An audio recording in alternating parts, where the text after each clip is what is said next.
El amanecer del 3 de julio se filtraba por los vitrales del Palacio Episcopal de Lima, cuando la Conferencia Episcopal peruana concluyó tras varias horas de deliberación ininterrumpida el documento que cambiaría la historia eclesial de la región. El texto, firmado por todos los obispos en activo y refrendado por el cardenal arzobispo, reiteraba con un tono solemne y a la vez urgente la invitación formal para que Su Santidad el Papa León realizara una visita apostólica al Perú durante el próximo año litúrgico.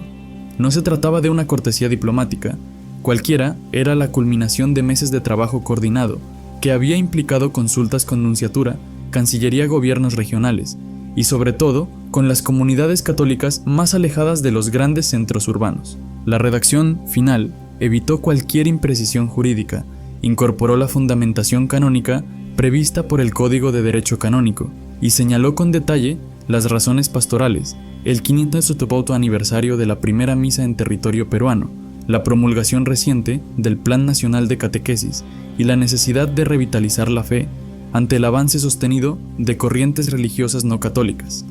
Además, los obispos subrayaron la importancia de que la visita coincidiera con los trabajos sinodales sobre la Amazonía, argumentando que la presencia del pontífice otorgaría visibilidad internacional a los desafíos socioambientales que atraviesan los pueblos originarios. El tono era respetuoso, pero firme, consciente de la trascendencia de llamar al Papa a pisar suelo inca después de décadas sin una presencia pontificia directa.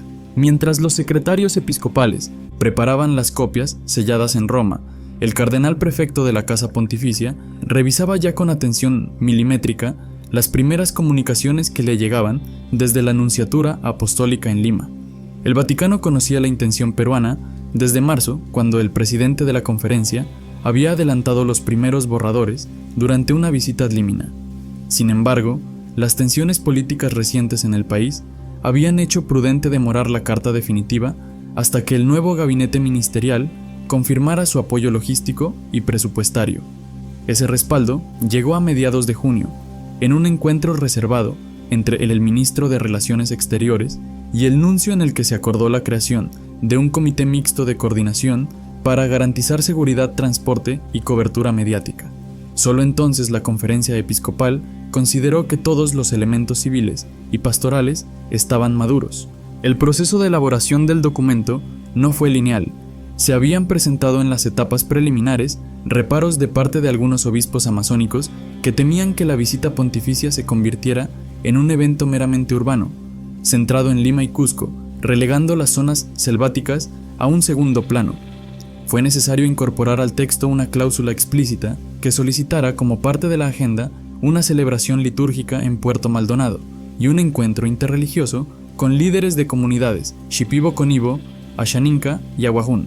Aquella adición, respaldada por una argumentación teológica sobre la opción preferencial por los pobres y la responsabilidad ecológica de la Iglesia, logró la unanimidad. También se incluyó a instancias de la pastoral universitaria una visita al campus de la Pontificia Universidad Católica del Perú, con la finalidad de alentar la investigación científica en diálogo con la ética cristiana. Simultáneamente, en los pasillos del Ministerio de Economía se calculaban los costos probables, acondicionamiento de aeropuertos secundarios, refuerzo de carreteras, infraestructura sanitaria para eventos multitudinarios y la contratación de tecnología de transmisión 5G que permitiera la cobertura en tiempo real para toda Latinoamérica. El gobierno vio en la posible presencia del Papa una oportunidad geopolítica invaluable.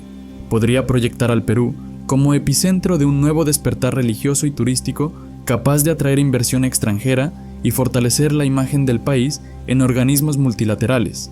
Por ello, el presidente convocó a una sesión extraordinaria del Consejo de Ministros, donde se aprobó un decreto que declaraba de interés nacional la eventual visita pontificia y autorizaba la liberación de fondos de contingencia destinados a la organización.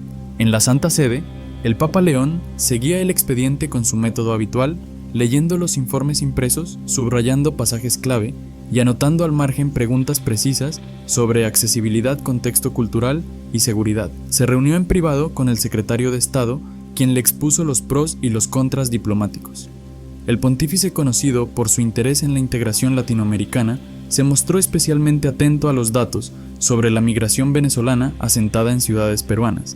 Quiso saber si sería posible incluir en su agenda un encuentro con familias migrantes para dar un testimonio de fraternidad que trascendiera las fronteras. También solicitó informes detallados sobre la situación de los mineros artesanales en Madre de Dios, consciente de que la explotación ilegal de oro produce graves violaciones a la dignidad humana y al medio ambiente. En paralelo, los medios de comunicación se hicieron eco de rumores filtrados por fuentes eclesiales. El Perú a un paso de recibir al Papa. Visita histórica podría concretarse en 14 meses. Iglesia afina detalles logísticos inéditos. Las redes sociales explotaron con comentarios de todo tipo. Fieles católicos expresaban entusiasmo y esperanza, mientras sectores laicistas manifestaban preocupación por el eventual costo público. En Twitter el hashtag #Papa en Perú alcanzó trending topic en cuestión de horas, alimentado por fotografías de la Plaza Mayor repleta de fieles durante la última visita de Juan Pablo II de 1988. El debate, aunque polarizado, hacía visible la vitalidad de la opinión pública y recordaba que la religión sigue teniendo un papel central en la identidad nacional. Dentro de la propia Iglesia se intensificaron los preparativos espirituales. Se distribuyeron subsidios litúrgicos que incluían oraciones especiales y catequesis dominicales sobre el ministerio petrino. Las parroquias organizaron vigilias de adoración eucarística pidiendo por el éxito de la invitación y por la salud del Santo Padre de avanzada edad, pero con un dinamismo que sorprendía incluso a sus colaboradores más cercanos. Equipos de jóvenes voluntarios comenzaron a formarse en cada diócesis con el objetivo de ser anfitriones y traductores para los peregrinos internacionales que previsiblemente llegarían desde países vecinos. La Compañía de Jesús ofreció sus colegios como posibles centros de alojamiento para delegaciones indígenas. Las religiosas de clausura dedicaron jornadas de ayuno y oración, convencidas de que la dimensión espiritual sería decisiva para allanar el camino.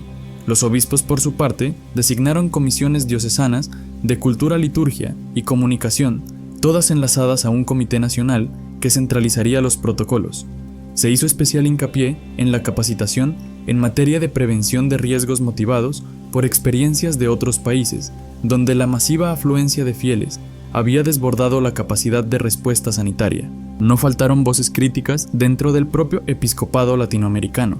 Algunos prelados de países con tensiones políticas más agudas consideraban que la agenda papal ya estaba saturada y que un viaje adicional a Sudamérica podría restar atención a crisis humanitarias en África y Oriente Medio. El cardenal de Tegucigalpa, en una intervención privada, ante la Secretaría de Estado, sugirió priorizar una visita a Honduras tras la última tormenta tropical. Sin embargo, el peso simbólico del quinto centenario y la robusta planificación peruana terminaron inclinando la balanza. Los departamentos diplomáticos coincidieron en que el mensaje de unidad continental podría irradiarse a la larga sobre toda la región. La carta de invitación recorrió en valija diplomática la ruta Lima-Roma con los sellos oficiales de Cancillería y de la Nunciatura. Llegó a la Secretaría de Estado un lunes a primera hora y tras un riguroso protocolo de registro fue entregada directamente al escritorio del Papa León en la Biblioteca Apostólica. El pontífice la leyó en silencio, se detuvo sobre las rúbricas y luego comentó con su secretario personal la delicadeza de la historia compartida entre el del Perú y la Iglesia, las misiones franciscanas, la labor de Toribio de Mogrovejo, la figura de Santa Rosa y los desafíos contemporáneos de la minería ilegal. Consciente de la complejidad, pidió un informe comparativo con las visitas recientes a Colombia y Chile para dimensionar los recursos necesarios. Al día siguiente, se celebró una reunión de coordinación tripartita entre la Casa Pontificia, la Prefectura de la Comunicación y la Gendarmería Vaticana, encargada de la seguridad. Se barajaron itinerarios tentativos, que incluían Lima, Trujillo, Puerto Maldonado y Cusco. Se estudió la altitud de cada destino y los riesgos asociados para la salud papal, especialmente en Puno y Arequipa, cuyas altitudes superan los 3.800 metros. Los médicos personales del Papa solicitaron informes cardiológicos y recomendaciones de aclimatación.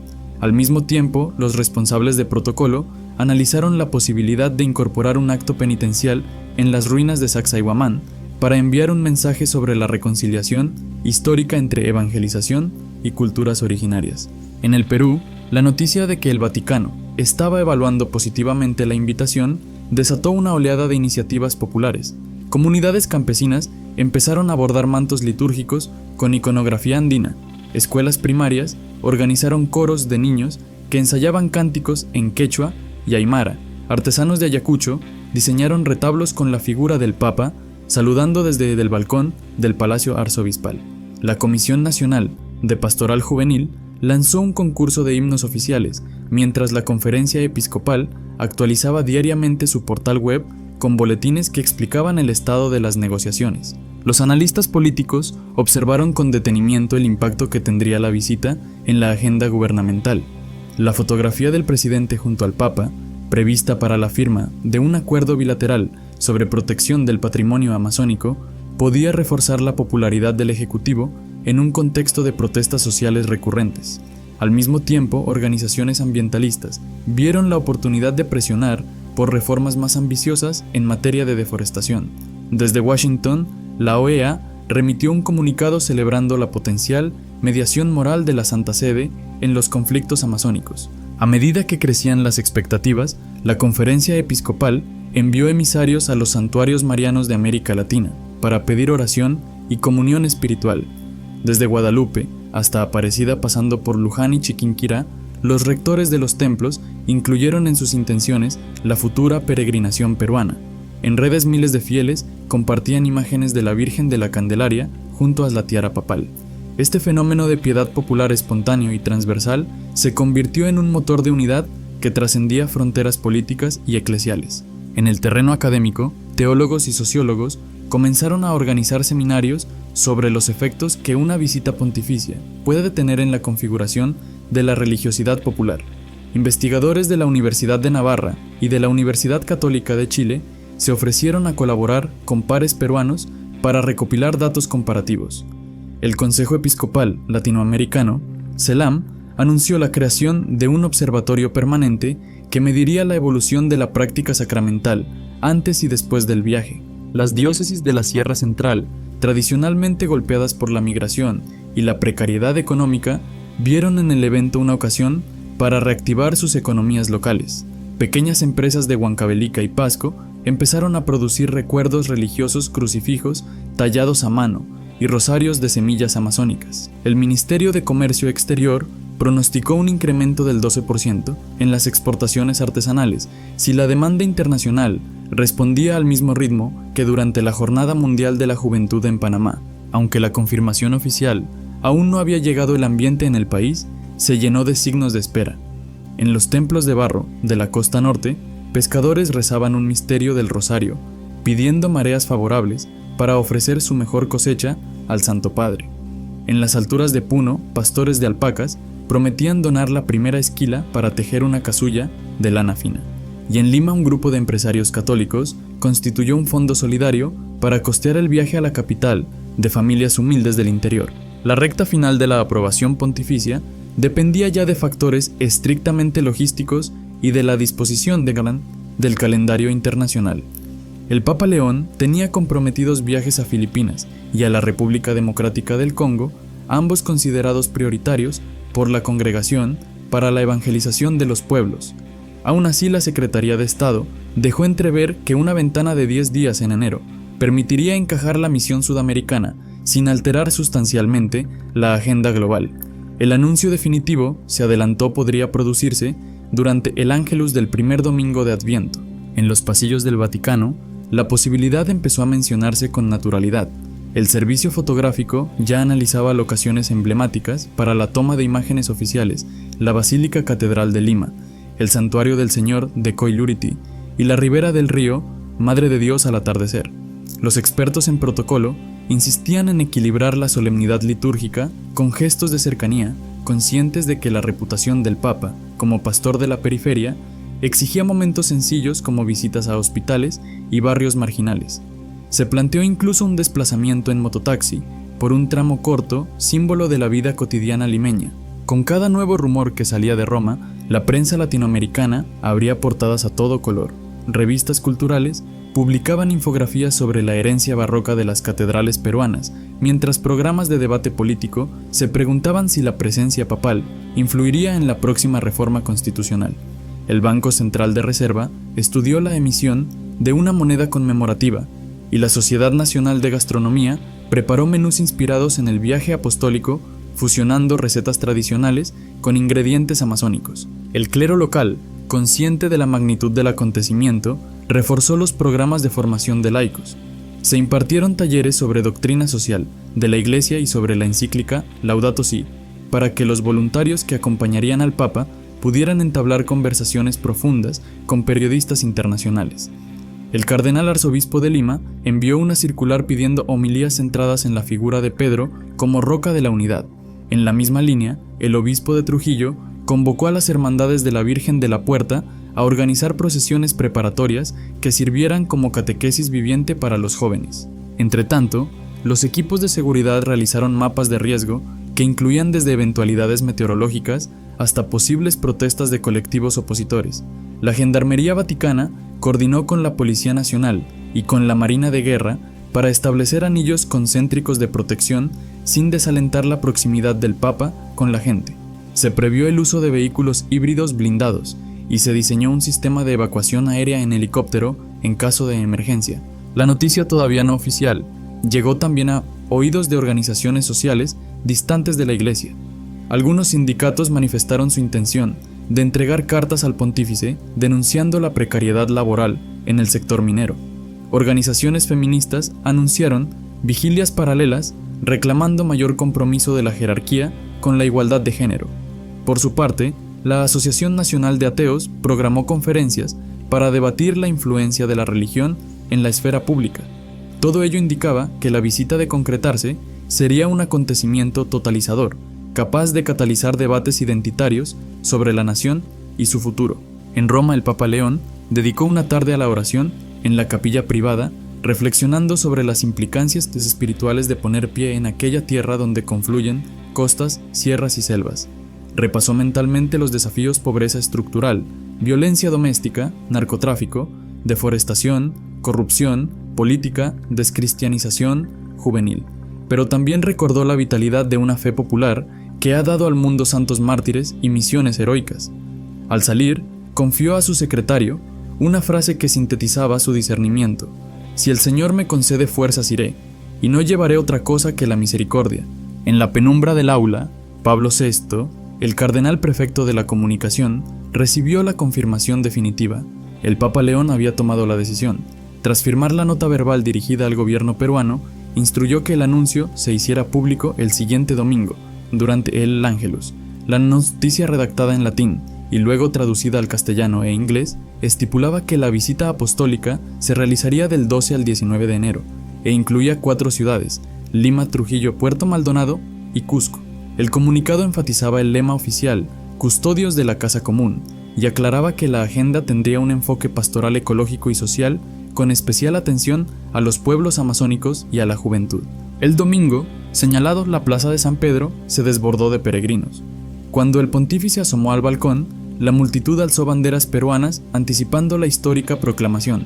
El Papa agradeció la cálida invitación de los pastores y del pueblo del Perú y recordó a Santa Rosa y San Martín como ejemplos de servicio humilde. A miles de kilómetros, en la Catedral de Lima, la confirmación fue transmitida en directo. Los fieles estallaron en aplausos y cánticos mientras las campanas repicaban sin cesar. En cuestión de minutos, el hashtag #MPAM Papa León en Perú superó los 5 millones de menciones. El gobierno activó de inmediato el decreto de interés nacional, se designó al vicepresidente como coordinador general y se habilitó un centro de operaciones en el antiguo local de la Cancillería. El plan maestro, de más de 400 páginas, establecía cronogramas detallados, construcción de un altar flotante en el río Madre de Dios, rehabilitación de la pista del aeropuerto de Chachapoyas como eventual alternativa y despliegue de 20.000 agentes de policía para los actos masivos. Un equipo mixto de la Gendarmería Vaticana y la Dirección Nacional de Inteligencia revisó las rutas de evacuación, elaborando simulacros en realidad virtual para diferentes escenarios de crisis. La Conferencia Episcopal nombró a Monseñor Rafael Chávez, obispo, auxiliar de Lima, como enlace operativo. Chávez convocó a los directores de pastoral de las 49 jurisdicciones eclesiásticas para distribuir tareas, catequesis, preparatoria, formación de coros diocesanos, producción de subsidios litúrgicos y coordinación con las órdenes religiosas. Se creó una plataforma digital que permitía registrar voluntarios, gestionar credenciales y descargar materiales de evangelización. En los primeros 3 días, más de 120,000 jóvenes se inscribieron. El sistema colapsó temporalmente y fue necesario migrar los servidores a una nube con capacidad extra. El impacto económico comenzó a plasmarse en cifras concretas. El Ministerio de Comercio anunció que llegarían unos 2 millones de peregrinos internos y 380,000 extranjeros, lo que significaría un ingreso superior a $900 millones. Cadenas hoteleras internacionales aceleraron la ampliación de plazas. Airbnb informó un incremento del 240% en reservas para enero. Las aerolíneas LATAM y Sky añadieron vuelos charter desde Santiago, Bogotá y Buenos Aires, mientras la operadora estatal dispuso trenes adicionales hacia Cusco. En el puerto del Callao, empresas logísticas coordinaron la importación de 50 kilómetros de vallas de seguridad y 300,000 metros cuadrados de césped sintético para las zonas de congregación. El equipo de liturgia del Vaticano transmitió las especificaciones para cada celebración, diseño del faldistorio, colores del paño de atril, ornamentos inspirados en iconografía amazónica. Se encargó a un taller de Arequipa la confección de la casulla principal, elaborada con lana de alpaca blanca y bordados en oro vegetal. El cáliz hecho con plata de Huancavelica y madera de palo santo fue diseñado por artesanos quechua hablantes bajo la supervisión de un maestro orfebre romano. En Puerto Maldonado, el gobernador regional declaró feriado el día de la misa campal.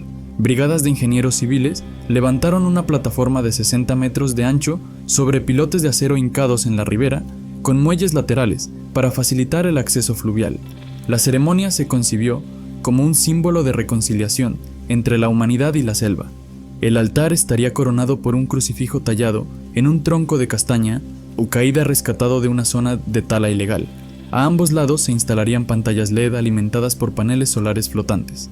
Los ministerios de Salud y de Ambiente articularon un operativo sanitario sin precedentes: 230 puestos de primeros auxilios, 80 ambulancias, 4 hospitales de campaña y un sistema de vigilancia epidemiológica en tiempo real. Se distribuyeron 5 millones de botellas de agua en envases biodegradables y 400,000 kits de protector solar financiados por la cooperación internacional. Las autoridades exigieron a los vendedores ambulantes envases compostables y prohibieron por decreto la venta de plástico de un solo uso durante toda la semana. En los círculos académicos, la Pontificia Universidad Católica del Perú programó un congreso interdisciplinario titulado Laudato Si y el futuro de la Amazonía. Participarían expertos del Instituto Smithsonian y de la Universidad de Oxford junto con líderes indígenas. El Papa pronunciaría el discurso inaugural centrado en la conversión ecológica y la deuda climática del norte global con el sur. El texto, todavía en borrador, incluía referencias a la encíclica Fratelli Tutti y citaba estadísticas recientes del IPCC sobre pérdida de biodiversidad. Simultáneamente, la oposición política criticó el gasto público. Parlamentarios de izquierda solicitaron un informe desglosado de partidas presupuestales.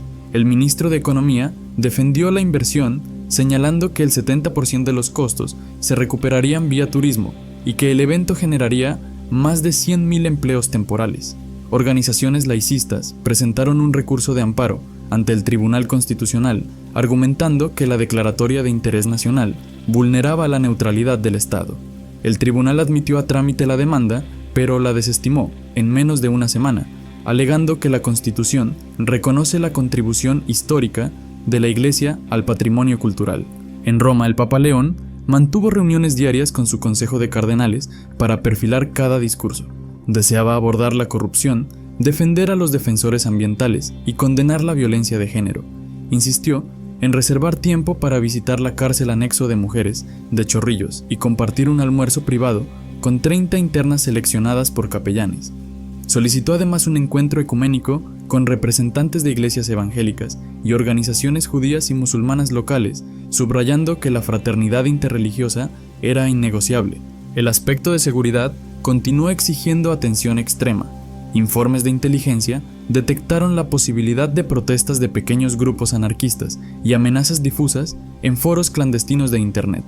Se instaló un centro de comando conjunto con acceso a satélites de alta resolución y drones de vigilancia equipados con cámaras térmicas.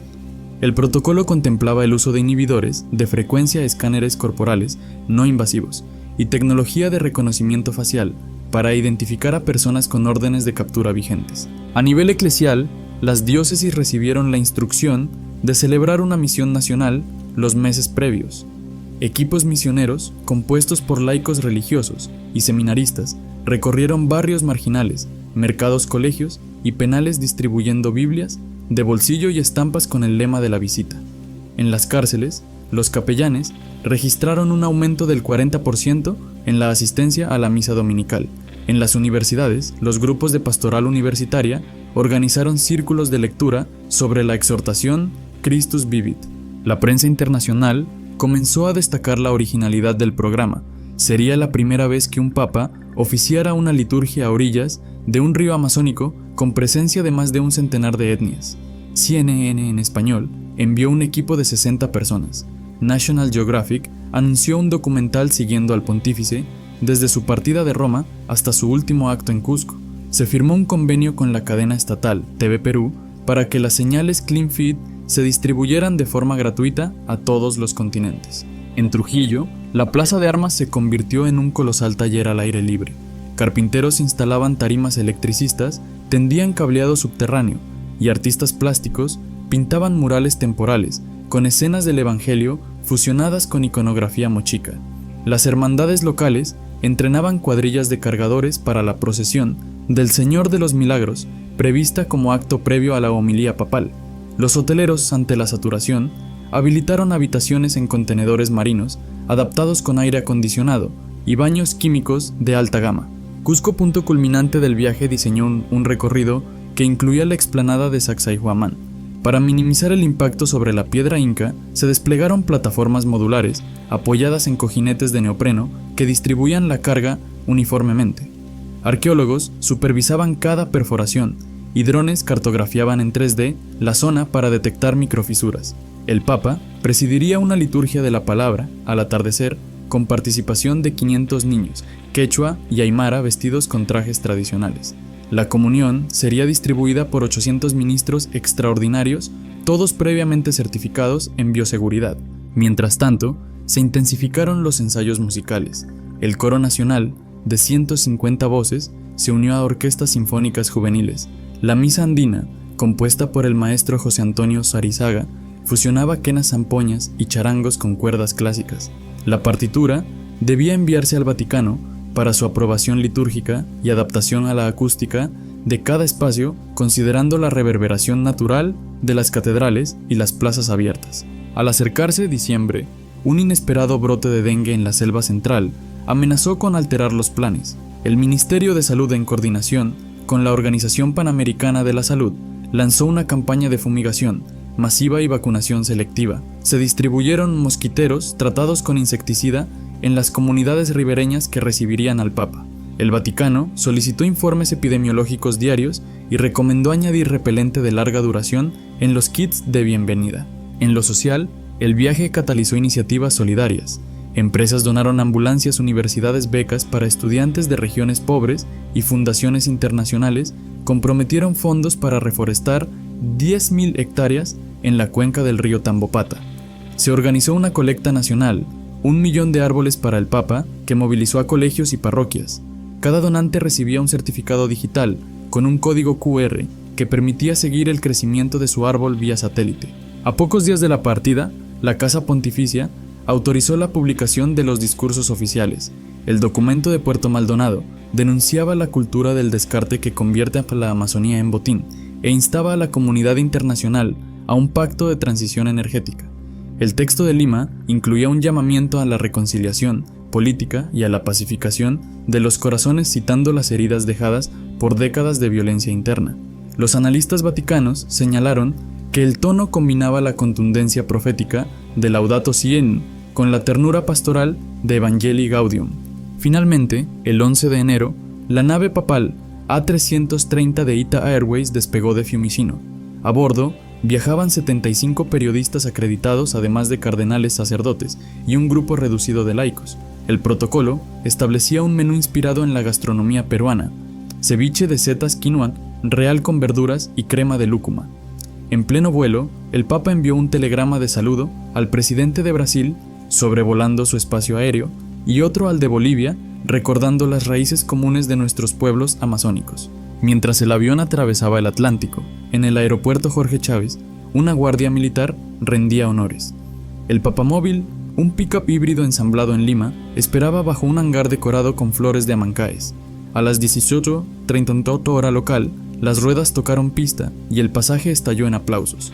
Cuando la escalerilla se acercó al fuselaje, el obispo auxiliar Rafael Chávez miró su reloj y musitó: comienza la historia. Al pisar la escalerilla, el Papa León se detuvo un instante, respiró el aire húmedo del Pacífico y trazó la señal de la cruz sobre la multitud que esperaba detrás del cordón de seguridad. El presidente peruano avanzó, estrechó la mano del pontífice y lo condujo hacia la alfombra roja, donde sonaba una marinera interpretada por la banda sinfónica de la policía. Tras los honores de Estado, el Papa pronunció un breve saludo en castellano, agradeciendo la hospitalidad de un pueblo que custodia tesoros de fe y de historia, y regaló al mandatario un medallón de bronce con la imagen de la Virgen de la Puerta. Luego subió al papamóvil descubierto, que avanzó lentamente por la avenida Elmer Faucet entre olas de pañuelos blancos y pétalos lanzados desde balcones improvisados. El convoy llegó a la Catedral de Lima, cuando caía la noche. Bajo las lámparas de araña, el Papa oró en silencio ante la tumba de Santa Rosa, mientras un coro de niñas entonaba el Salve Regina en quechua. Acto seguido, se reunió con 70 obispos y los exhortó a hacer puentes entre la memoria y el futuro, sin temor a denunciar la corrupción que hiere el tejido social. En un gesto inusual, pidió apagar las cámaras para escuchar confidencias sobre las zonas donde el narcotráfico coacciona a las comunidades. Esa misma noche, en el Palacio de Gobierno, compartió una cena austera: arroz graneado, pescado a la chorrillana y agua de muña. Antes de retirarse, dejó escrita una frase en el libro de visitas: la justicia es el otro nombre de la paz. A la mañana siguiente, más de 1 millón de fieles colmaron la Costa Verde para la misa principal de Lima. El altar, decorado con retablos ayacuchanos, se alzaba frente al mar embravecido.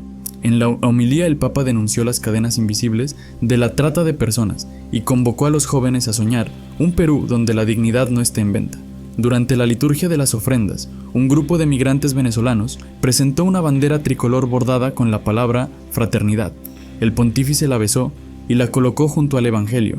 La comunión se distribuyó en 15 minutos, gracias a pasillos señalizados y a 3.000 ministros extraordinarios entrenados en bioseguridad. Terminada la misa, León se dirigió al penal de Chorrillos. Entre lágrimas internas condenadas por microtráfico, le entregaron collares hechos con rosarios reciclados. Él respondió: nadie está definido por su peor error. El tercer día la comitiva voló a Trujillo. La ciudad norteña lo recibió con estandartes dorados y una imagen del Cristo morado de Otusco, que recorrió las calles sobre un carro triunfal. En la explanada de Huanchaco, el Papa bendijo a pescadores surfistas y llamó a proteger el mar de la contaminación por plásticos y residuos mineros.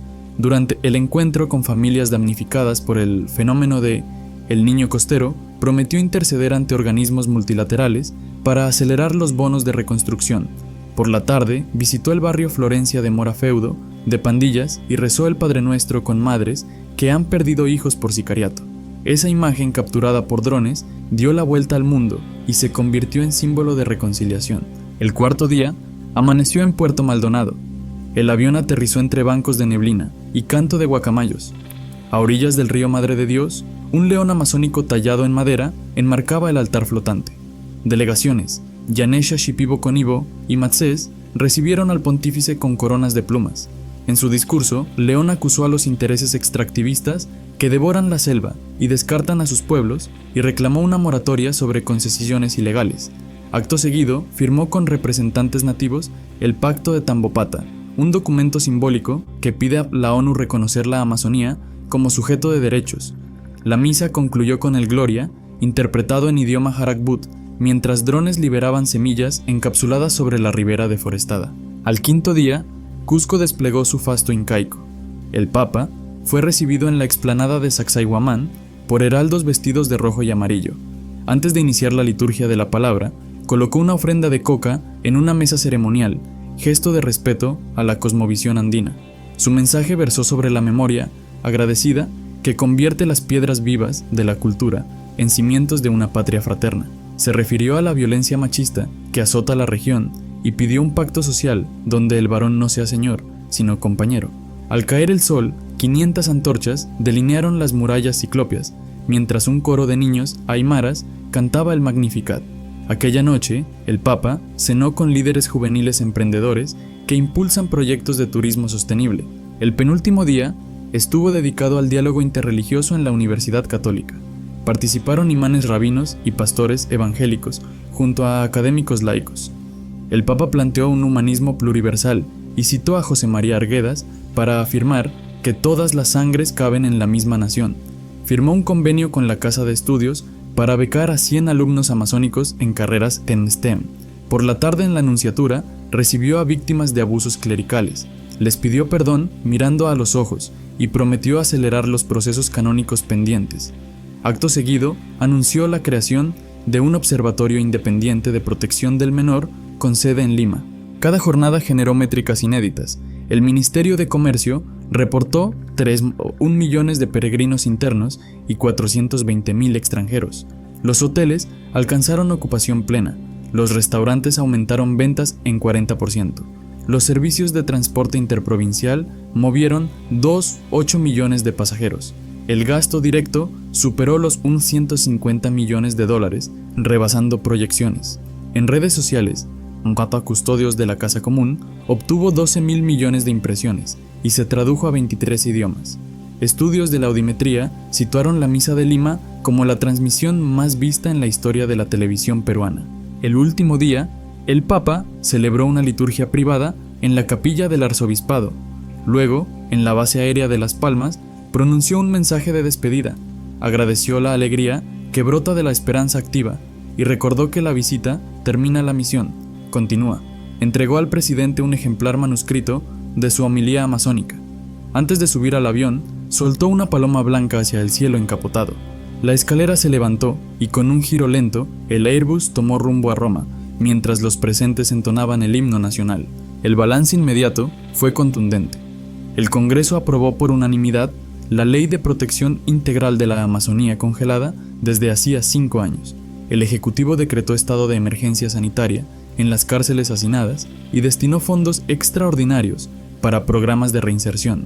En el ámbito eclesial, las diócesis reportaron un incremento del 28% en inscripciones a catequesis de adultos y un repunte del 35% en vocaciones juveniles. Empresas mineras firmaron convenios de remediación ambiental supervisados por organismos internacionales y un consorcio de bancos donó 300 millones de soles para reconstruir viviendas afectadas por huaicos. 3 meses después, la misión nacional seguía activa.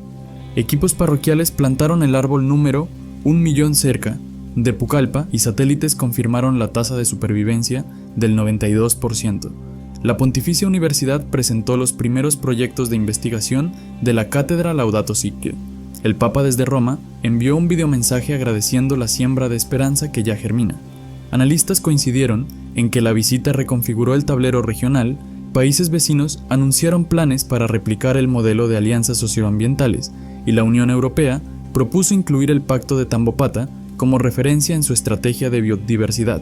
En la memoria colectiva peruana quedaron imágenes imborrables, el papamóvil avanzando entre mototaxis La Casulla, de alpaca ondeando en la selva y el eco de Sacsayhuamán iluminado por antorchas. Pero más allá de la emotividad subsistió un impulso ético. Las encuestas reflejaron un descenso de la polarización política y un alza en la confianza de las instituciones. Como escribió un editorial de El Comercio, la visita no fue mera ceremonia, fue un sismo moral que realineó las placas de nuestra conciencia nacional. De regreso en el Vaticano, el Papa León entregó al archivo secreto un diario personal de 120 páginas sobre su experiencia peruana. Allí anotó: he visto un pueblo que entre montañas y ríos se alza como custodio de la esperanza. Si perdiera la memoria de lo vivido, volvería a ser ciego. En la audiencia general del miércoles, saludó a peregrinos peruanos y les confió la misión de mantener viva la llama encendida a la orilla del Madre de Dios. Los cardenales, al comentar la gira, concluyeron que había superado las expectativas y afianzado la brújula latinoamericana del pontificado. Con el tiempo, historiadores señalaron aquella semana de enero como un punto de inflexión. no solo por los decretos y las estadísticas, sino porque el discurso ecológico y social del Papa se tradujo en acciones tangibles: reducción del 15% de la tala ilegal en 12 meses, disminución del hacinamiento carcelario en 8% y aumento de la matrícula indígena universitaria en 20%. Observadores de la ONU reconocieron el caso peruano como buena práctica en la implementación de la Agenda 2030. El CELAM, inspirado por el éxito logístico y pastoral, propuso una asamblea continental en Lima para 2027. En los contratos de producción audiovisual, National Geographic añadió una cláusula para retransmitir cada 5 años el documental Custodios de la Casa Común. La imagen final muestra al Papa dejando caer semillas en la selva oscura mientras declara: no hay periferia donde la luz del Evangelio no pueda germinar. Esa escena se convirtió en póster de campañas escolares y en mural urbano en La Victoria. Así, la invitación formal de los obispos, gestada en una madrugada limeña, desencadenó un proceso cuyos efectos superaron la agenda eclesial y penetraron las fibras económicas, culturales y políticas de Latinoamérica. El terremoto católico prometido por los titulares se materializó no como catástrofe, sino como onda expansiva de renovación. Al recordar aquellos días, muchos coinciden en la frase que el Papa repitió incansablemente: quien cuida la casa común se convierte en artesano de futuro.